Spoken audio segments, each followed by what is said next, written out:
Parte 9. A máquina de narrativas, porque a cobertura de tecnologia é do jeito que é e porque as regras de divulgação ficam aquém. Uma análise documentada da economia da nuvem. Cada afirmação está vinculada à sua fonte. Não alegamos nenhum crime. O impressionante é que tudo é legal e divulgado. Ninguém precisa ser corrupto para a cobertura de tecnologia pender. O viés está embutido no encanamento. Quem paga pelo quê? O que parece o quê e em quem você confia para distinguir. Três forças fazem a maior parte do trabalho. Publicidade desenhada para parecer conteúdo editorial, firmas de analistas cujos clientes pagantes são as empresas que elas avaliam e um público que silenciosamente parou de confiar nas notícias. Junte tudo e você tem uma máquina de narrativas que roda incentivos, não há vilões. A boa notícia é que as regras anteciparam isso. A notícia frustrante é a frequência com que as regras ficam aquém na prática. Vamos por partes. Comece pela lei, porque ela é mais clara do que a maioria supõe. Sob os guias de endosso da FTC 16 CFR parte 255,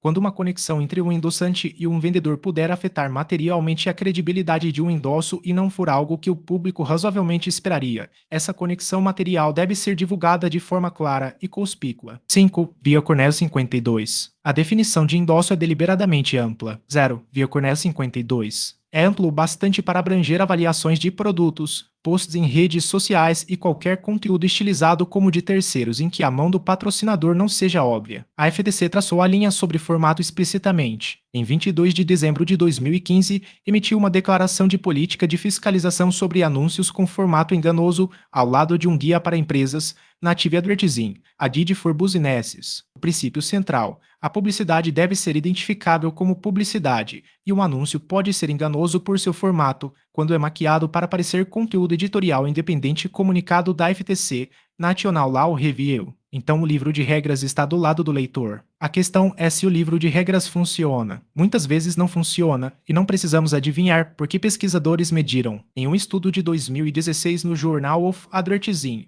Going Native, Bartosz Wojcicki e Nathaniel Evans conduziram experimentos para ver se os leitores conseguiam sequer perceber que um Native A era um anúncio. No primeiro experimento, apenas 17 de 242 participantes, menos de 8%, identificaram uma Native Ad como uma mensagem paga de marketing. Um segundo experimento elevou isso para cerca de 18%. Texto mais claro usando o advertising ou sponsored e colocar o rótulo no meio ou no final melhoraram o reconhecimento, mas o teto permaneceu baixo. Jornal of Advertising, cifras via Media Post. Leia de novo. Mais de 9 em cada 10 leitores, na primeira rodada, não perceberam que estavam lendo um anúncio. Isso é um estudo, não uma constante universal, mas aponta a lacuna entre uma divulgação existe e a divulgação funcionou. A segunda força é mais quieta e mais respeitável, a indústria de analistas de tecnologia. Firmas influentes operam um modelo de assinatura e consultoria no qual os mesmos fornecedores que elas avaliam são também clientes pagantes. Isso é um conflito de interesse estrutural e foi levado a juízo. 2 fornecedores levaram ao tribunal. Em 2009, a ZL Technologies processou a Gartner. Em 2014, a Netscout fez o mesmo. Ambas alegaram um modelo de pay-to-play no qual o influente Magic Quadrant da Gartner favorecia clientes pagantes. As peças da Netscout argumentaram que a firma discriminava com base em se os fornecedores compravam serviços,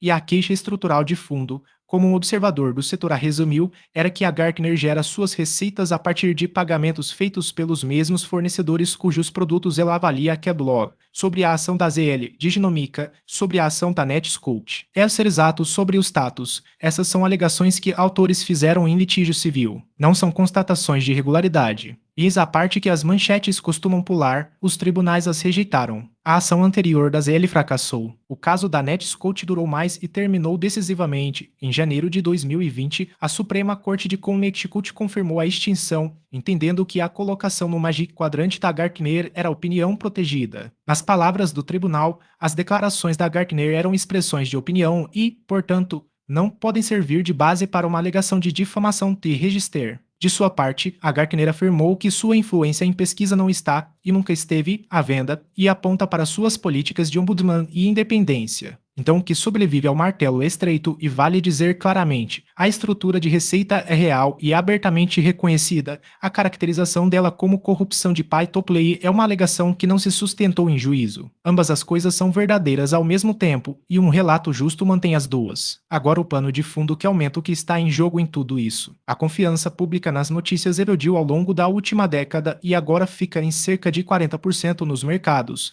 com o público citando preocupação com a mídia sendo influenciada por interesses políticos e empresariais. O Digital News Report 2024 do Reuters Institute colocou assim: a confiança nas notícias 40% permaneceu estável no último ano, mas ainda é 4 pontos menor no geral do que era no auge da pandemia de coronavírus. Reuters Institute, Universidade de Oxford. Quando 6 em cada 10 pessoas já suspeitam que a cobertura é comprada ou torcida, cada patrocínio não divulgado e cada avaliação confitada causam dano duplo. Enganam os poucos que confiavam e confirmam o cinismo dos muitos que não confiavam. Opinião: Michael. Não acho que o problema aqui sejam maus atores. É um sistema que discretamente recompensa a confusão. O modo de falha dominante não é um rótulo ausente, é um rótulo fraco demais para registrar. A própria FTC diz que as divulgações devem ser claras e proeminentes, e que uma divulgação que só aparece depois de um clique não curará nenhuma impressão enganosa. Loeb sobre a orientação de Native Ads da FTC. Coloque esse padrão ao lado de um estudo em que menos de 8% dos leitores identificaram o anúncio, e a implicação é incômoda.